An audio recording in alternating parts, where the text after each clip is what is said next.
चढ़ती कला fast news. नमस्कार, मैं रचना शर्मा चढ़ती कला डेम टीवी देख रहे सभी दर्शकों का स्वागत करती हूं। आप देख रहे हैं फास्ट न्यूज।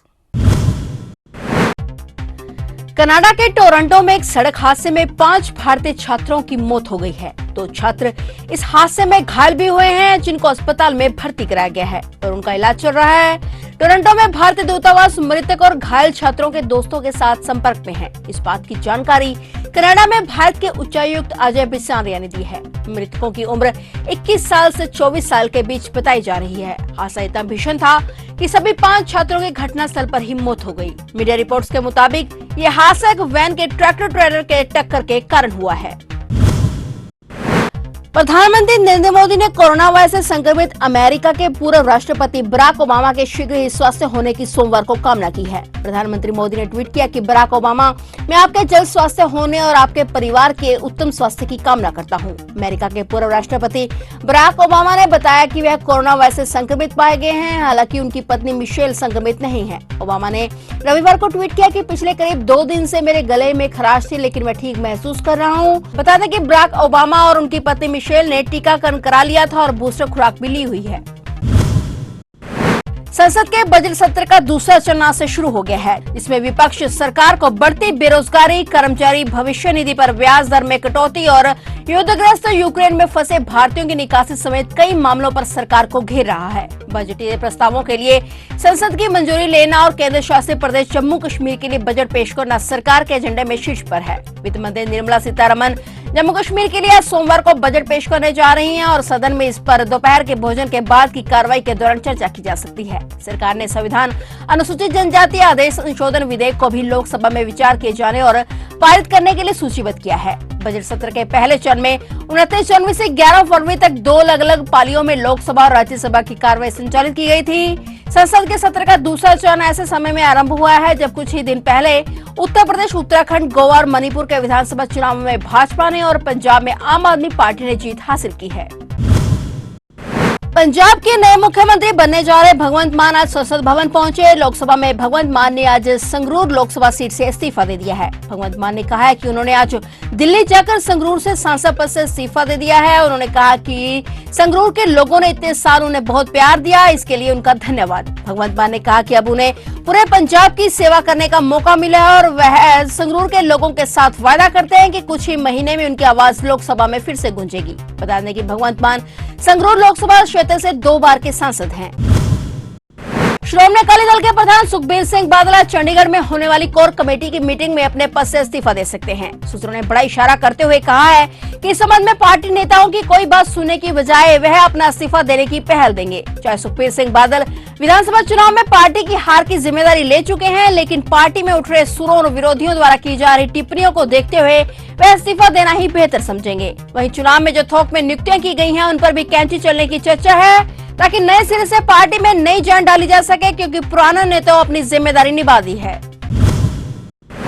पंजाब से चुने गए राज्यसभा के 5 सदस्यों का कार्यकाल अप्रैल 2022 में खत्म होने वाला है। इसलिए भारत निर्वाचन आयोग ने पंजाब से राज्यसभा के चुनावों के लिए कार्यक्रम का ऐलान किया है। पंजाब से चुने गए सुखदेव सिंह, प्रताप सिंह बाजवा, श्वेत मलिक, नरेश गुजराल और शमशेर सिंह ढिल्लों का कार्यकाल 9 अप्रैल 2022 को पूरा होना है। पंजाब के मुख्य निर्वाचन अधिकारी डॉक्टर एस कर्ना राजू ने बताया कि शेड्यूल के अनुसार नोटिफिकेशन जारी होने के साथ ही 14 मार्च को नामांकन पत्र भरने की प्रक्रिया आरंभ हो गई है, जबकि नामांकन पत्र भरने की अंतिम तारीख 21 मार्च है। नामांकन पत्रों की जांच 22 मार्च को की जाएगी। नामांकन पत्र वापस लेने की आखिरी तारीख 24 मार्च निर्धारित की गई है। मतदान का कार्य 31 मार्च 2022 को सुबह 9 से 4 बजे तक होगा, जबकि गिनती भी उसी दिन शाम 5 बजे होगी। उन्होंने कहा कि मतदान का कार्य 2 अप्रैल से पहले मुकम्मल किया जाएगा। छत्तीसगढ़ के नक्सल प्रभावित नारायणपुर जिले में नक्सलियों द्वारा लगाए गए एक प्रेशर बम में विस्फोट होने के कारण आज सोमवार को भारत तिब्बत सीमा पुलिस का एक अधिकारी शहीद हो गया है और एक हवलदार घायल हो गया है। बस्तर क्षेत्र के पुलिस महानिरीक्षक सुंदर राज पी ने सोमवार को बताया कि जिले के सोनपुर थाना क्षेत्र के अंतर्गत सोनपुर और ढोंडरी बेड़ा गांवों के मध्य लगाए गए प्रेशर बम की चपेट में आने से आईटीबीपी के सहायक उप निरीक्षक राजेंद्र सिंह शहीद हो गए और हवलदार महेश घायल हो गए। सोनपुर थाना क्षेत्र में आईटीबीपी की 53वीं बटालियन के दल को सोनपुर और ढोंडरी बेड़ा गांवों के मध्य सड़क निर्माण कार्य की सुरक्षा के लिए सोमवार सुबह रवाना किया गया था। दल के जवान जब घटनास्थल पर थे तब उनका पैर नक्सलियों द्वारा लगाए गए प्रेशर बम के ऊपर चला गया, जिससे बम में विस्फोट हो गया। इस घटना में सिंह शहीद हो गए और महेश घायल हो गए। पुलिस अधिकारी ने बताया कि घायल जवान और अधिकारी के शव को घटनास्थल से बाहर निकाला गया। घायल जवान को नारायणपुर जिले के अस्पताल में भर्ती कराया गया है और बेहतर इलाज के लिए उन्हें रायपुर भेजा जा रहा है। उन्होंने बताया कि क्षेत्र में नक्सलियों के खिलाफ अभियान जारी है। यूपी विधानसभा चुनाव में बहुमत लेकर योगी आदित्यनाथ फिर से यूपी की सत्ता पर काबिज हो रहे हैं। ऐसे में फिर से मुख्यमंत्री पद को संभालने से पहले ही संकल्प पत्र में किए वादों को धरातल पर उतारने की कवायद भी शुरू कर दी गई है। बता दें कि योगी ने चुनाव से पहले वादा किया था कि सत्ता में वापसी के बाद 60 से ऊपर की बुजुर्ग महिलाओं को रोडवेज की बसों में फ्री यात्रा की सुविधा मिलेगी। इसके चलते अब बुजुर्ग महिलाओं को रोडवेज की बसों में फ्री की यात्रा कराने की कार्रवाई शुरू कर दी गई है। योजना को धरातली रूप देने के लिए सभी क्षेत्रीय प्रबंधकों को निर्देशित किया गया है और वे प्रतिदिन ऐसी महिलाओं का डाटा तैयार करें जिनकी उम्र 60 से अधिक है। इतना ही नहीं, बुजुर्ग महिलाओं को बस अड्डों पर भी विशेष सहूलतें दिए जाने की योजना है। विभाग ने बुजुर्ग महिलाओं को मुफ्त में सफर करवाने के लिए शासन से 99 रुपए प्रति माह के हिसाब से प्रतिपूर्ति का सुझाव दिया है। 99 रुपए जमा करने पर महीने भर फ्री यात्रा का सुझाव दिया गया है।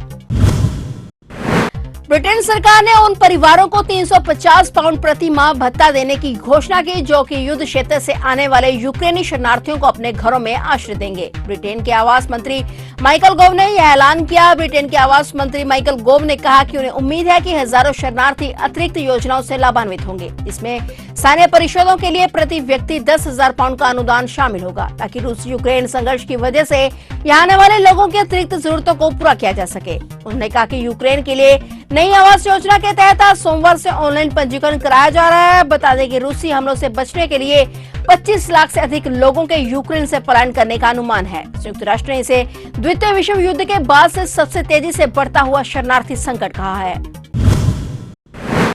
भारत में एक दिन में कोविड-19 के 2,503 नए मामले सामने आने के बाद संक्रमितों की संख्या बढ़कर 4,29,93,994 हो गई है। वहीं 27 और लोगों की जान जाने से मृतकों की संख्या बढ़कर 5,15,877 हो गई है, जबकि उपचाराधीन मरीजों की संख्या भी कम होकर 36,168 रह गई है। आंकड़ों के मुताबिक उपचाराधीन मरीजों की संख्या संक्रमण के कुल मामलों का 0.8% है, जबकि कोविड-19 से स्वस्थ होने की राष्ट्रीय दर 98.72% है। इस बीमारी से मरने वाले मरीजों की संख्या बढ़कर इसी के साथ अब 4,24,41,449 हो गई है। मंत्रालय ने बताया कि देशव्यापी कोविड-19 टीकाकरण अभियान के तहत अब तक 180.19 करोड़ खुराकें दी जा चुकी हैं।